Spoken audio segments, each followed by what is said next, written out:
People who think they're always right, they're terrible people.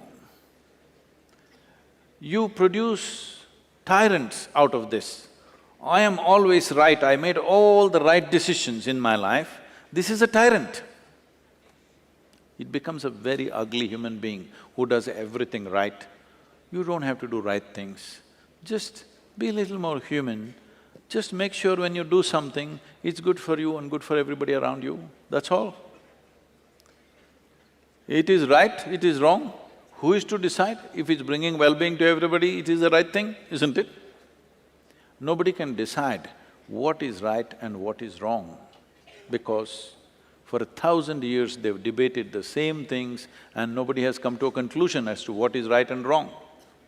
And people who believe they're doing the right things, they did the most horrendous things to each other, always. So instead of looking at right and wrong, which is a consequence of a morality in which you believe, why don't you awaken the humanity within you? Why don't you become a living humanity? Humanity means just this, already we spoke about this. Animal nature means fixing boundaries. Human nature means expanding or including everybody into your boundaries, because this is a natural longing. Wherever you are, you want to be something more, something more. What is this? This is because your intelligence has come to a place where it doesn't like boundaries. It wants to expand. This is human nature. Human nature is naturally inclusive. Animal nature is exclusive, it wants to fix boundaries. So instead of being in boundaries of right and wrong, even if somebody is wrong, let's include them and do the best we can.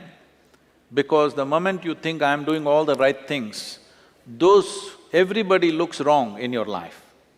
See, please sincerely address this and see, most people are in this condition.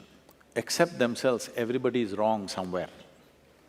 If everybody is wrong and only you're right, it's a sign of madness, it is not a sign of being right.